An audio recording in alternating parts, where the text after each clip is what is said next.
ओम शांति।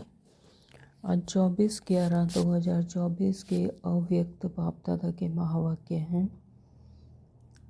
इस मुरली का टाइटल है समय प्रमाण लक्ष्य और लक्षण की समानता द्वारा बाप समान बनो।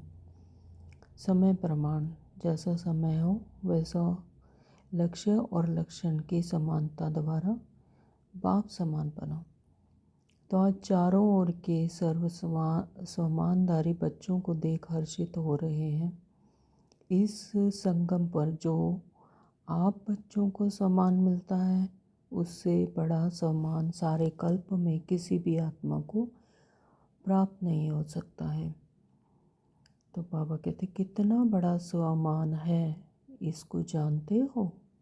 सम्मान का नशा कितना बड़ा है, यह स्मृति में रहता है। तो सम्मान की माला बहुत बड़ी है। स्वमान, स्व को मान। तो एक एक दाना गिनते जाओ और स्वमान के नशे में लवलीन हो जाओ। तो यह स्वमान अर्थात टाइटल्स स्वयं बाप दादा द्वारा मिले हैं। मैं विश्व का मालिक हूँ, कितना बड़ा स्वमान है। तो परमात्मा द्वारा स्वमान प्राप्त है, इसलिए इस स्वमान के रूहानी नशे को कोई अथॉरिटी नहीं जो हिला सके। परमात्मा स्वयं परमात्मा के द्वारा स्वमान प्राप्त है, तो उस रूहानी नशे को कोई भी अथॉरिटी हिला ही नहीं सकती। स्वयं परमात्मा जो इस सृष्टि का पालक है, वो सम्मान दे रहे हैं। तो इस रूहानी नशे में रहना चाहिए, तो इसे कोई भी और हिला नहीं सकते, क्योंकि ऑलमाइटी अथॉरिटी द्वारा प्राप्ति है ना। तो कितनी बड़ी ऑलमाइटी अथॉरिटी द्वारा जो सम्मान प्राप्त है, तो उसे कोई भी हिला नहीं सकते। तो बाप दादा ने आज अमृत वेले सारे विश्व के सब बच्चों की तरफ चक्कर लगाते हुए देखा कि हर एक बच्चे की स्मृति में कितने सम्मानों की माला पड़ी हुई है। माला को धारण करना अर्थात स्मृति द्वारा उसी स्थिति में स्थित रहना। जैसी स्मृति होगी फिर वैसी ही स्थिति भी होगी। तो माला को धारण करना अर्थात स्मृति में रहना, उसी स्मृति में रहना। तो जब स्मृति है तो वैसी ही स्थिति में भी स्थित रहते हैं। तो अपने को चेक करो, यह स्मृति की स्थिति कहाँ तक रहती है। तो ये भी चेकिंग है कि स्मृति रहती कहाँ तक है। तो बाप दादा देख रहे थे कि सम्मान का निश्चय और उसका रूहानी नशा दोनों का बैलेंस कितना रहता है। निश्चय है नॉलेजफुल बनना और रूहानी नशा है पावरफुल बनना। तो नॉलेजफुल में भी दो प्रकार के देखे, एक है नॉलेजफुल, दूसरे हैं नॉलेजबुल, ज्ञान स्वरूप। तो अपने से पूछो कि मैं कौन हूँ। ये अपनी चेकिंग करनी है कि मैं कौन हूँ, नॉलेजफुल हूँ या नॉलेजफुल हूँ, नॉलेजेबल हूँ या नॉलेजफुल हूँ। बाबा ने आगे कहा वर्तमान समय बाप दादा बच्चों की एक बात देख नहीं सकते कि कई बच्चे भिन्न भिन्न प्रकार के बाप समान बनने की मेहनत करते हैं। तो बाप की मोहब्बत के आगे मेहनत करने की आवश्यकता ही नहीं। जहाँ मोहब्बत है वहाँ मेहनत नहीं। जब उल्टा नशा देह अभिमान का नेचर बन गई तो नेचुरल बन गया। क्या देह अभिमान में आने से पुरुषार्थ करना पड़ता है? देह अभिमान, जब उल्टा नशा देह अभिमान का आ गया, नेचर बन गई, नेचुरल बन गया, तो फिर बाबा कहते क्या देह अभिमान में आने से पुरुषार्थ करना पड़ता है। यह 63 जन्मों का पुरुषार्थ किया, नेचर बन गई, नेचर बन गई। 63 जन्मों से आदत पड़ी हुई है देह में रहने की, इसलिए मेहनत करनी पड़ती है। तो जो अभी भी कभी कभी यही कहते हो कि देही के बजाय देह में आ जाते हैं, तो जैसे देह अभिमान नेचर और नेचुरल रहा, वैसे ही देही अभिमान स्थिति भी नेचुरल और नेचर हो। जो 63 जन्मों से देह अभिमान का नेचर बना हुआ है वो नेचुरल रहा हुआ है, तो वैसे ही बाबा कहते हैं अब देही अभिमानी आत्मिक स्थिति में रहने का नेचर जो है वो नेचुरल हो जाए।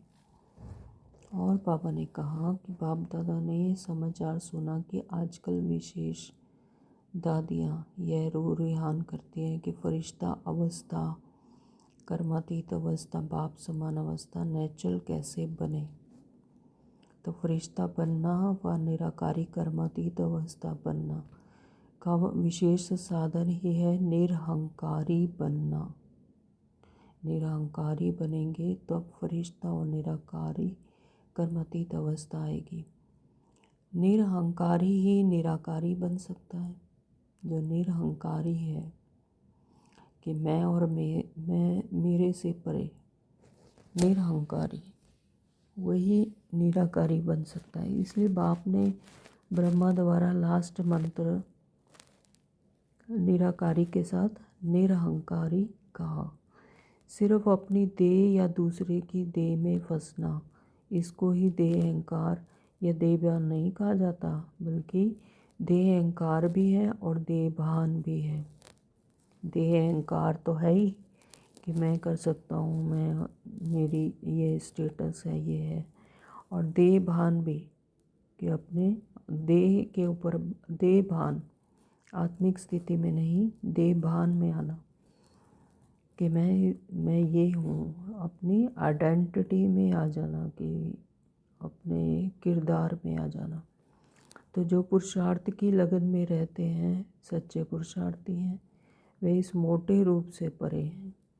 जो पुरुषार्थ जिनकी लगन है पुरुषार्थ करने की, वही सच्चे पुरुषार्थी हैं। वो इस मोटे रूप से परे हैं, देह भान में नहीं आते और देह के अहंकार में नहीं आते। लेकिन देह भान के सूक्ष्म अनेक रूप हैं, लेकिन फिर भी बाबा कहते हैं कि देह भान के भी अनेक सूक्ष्म रूप हैं। इसकी लिस्ट आप निकालनी चाहिए आपस में। बाप दादा कहते हैं और आज इशारा दिया है कि क्योंकि सभी समझदार हैं, आप सब जानते हो, अगर सभी से पूछेंगे तो बहुत होशियारी से सुनाएंगे। लेकिन बाप दादा सिर्फ छोटा सा सहज पुरुषार्थ बताते हैं कि सदा मन वचन कर्म, ये अंडरलाइन करने वाली लाइन है कि सदा मन वचन कर्म संबंध संपर्क में लास्ट मंत्र 3 शब्दों का, वो क्या है? निराकारी, निरहंकारी, निर्विकारी, सदा याद रहे। संकल्प करते हो तो चेक करो महामंत्र संपन्न है, ऐसे ही बोल। कर्म सब में सिर्फ 3 शब्द याद रखो और समानता करो। यह महामंत्र संकल्प को भी श्रेष्ठ बना देगा। जब ये याद रखेंगे, ये चेकिंग करेंगे, तो ये संकल्प को भी श्रेष्ठ बना देगा। वाणी में निर्माणता लाएगा। वाणी में निर्माणता आएगी तो कर्म में सेवा भाव लाएगा और संबंध संपर्क में सदा शुभ भावना, श्रेष्ठ कामना की वृत्ति बनाएगा। तो यह मंत्र इतना श्रेष्ठ है। और बाबा ने कहा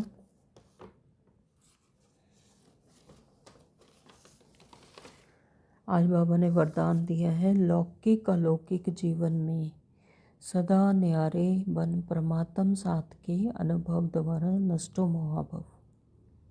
लौकिक और अलौकिक जीवन, दो जीवन है ना अब हमारे, एक लौकिक है और एक अलौकिक।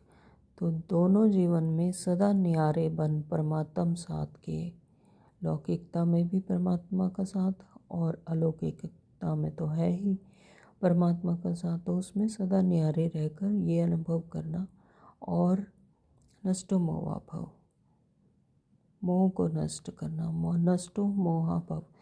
बाबा कहते हैं सदा न्यारे रहने की निशानी है प्रभु प्यार की अनुभूति, और जितना प्यार होता है उतना साथ रहेंगे।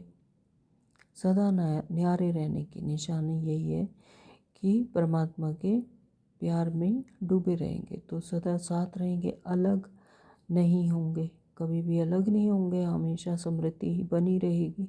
तो प्यार उसको ही कहा जाता है जो साथ रहे। जब बाप साथ है तो सर्व बोझ बाप को देकर हल्के हो जाओ। वह सर्वशक्तिमान है, तो सारे बोझ बाप को दे दो। एक एक संकल्प, जो भी बोझ आ रहा है, सब बाबा को देते जाओ। तो यही विधि है नष्टो मोहा बनने की। लेकिन पुरुषार्थ की सब्जेक्ट में सदा शब्द को अंडरलाइन करो। बाबा कहते हैं पुरुषार्थ में कभी कभी नहीं बल्कि सदा सदा ऐसी स्मृति रहे। तो बाबा कहते हैं सदा शब्द को अंडरलाइन करो। लौकिक और अलौकिक जीवन में सदा निहारे रहो, तब सदा साथ का अनुभव होगा। न्यारे प्यारे रहना और सदा साथ का अनुभव करना है। आत्मिक स्मृति में परमात्मिक स्मृति में रहना। स्लोगन दिया बाबा ने, विकारों रूपी सांपों को अपनी शैया बना दो तो सहज योगी बन जाएंगे।